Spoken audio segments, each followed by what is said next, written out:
Saumon en papillote de jambon fumé, tomate poêlée. Recette d'été. J'ai sorti mon barbecue de salon. J'ai ici 2 belles tomates grappes, un beau pavé de saumon de Norvège et pour finir, des tranches de jambon fumé. La première étape va consister à s'intéresser à notre pavé. Je vérifie qu'il n'y a plus d'arêtes. Bon là, j'ai encore la peau, donc on va la retirer. Pour ça, très simple, une petite entaille.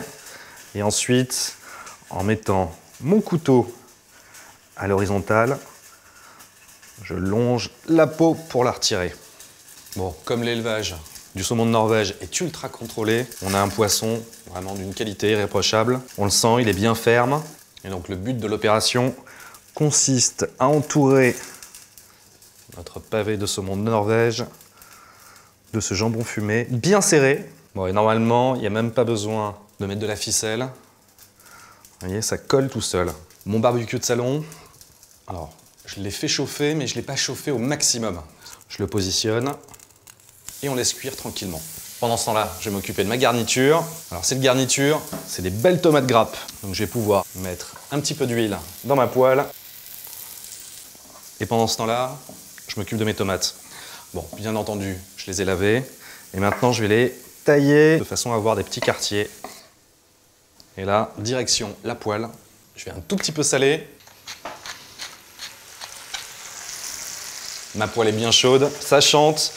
Là, je ne cherche pas à avoir une compotée. Je veux juste marquer mes tomates, les réchauffer. Donc ça va être une cuisson assez rapide. Hop là, on fait sauter. Pendant ce temps-là, je vais pouvoir regarder une première fois où en est mon saumon. Je retourne. Voilà. On commence à voir le jambon est marqué. Mes tomates sont cuites. Je peux maintenant couper ma poêle. Parfait.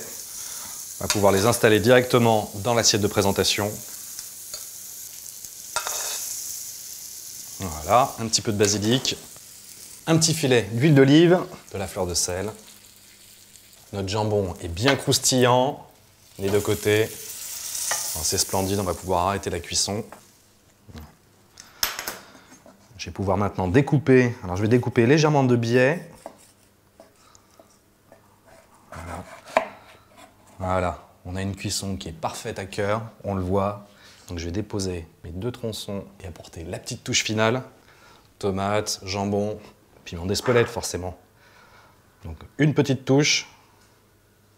Je ne ressale pas mon poisson, puisqu'on a déjà le jambon qui va apporter le côté fumé, le côté salé. Et voici ma papillote de saumon de Norvège au jambon fumé et tomates poêlées.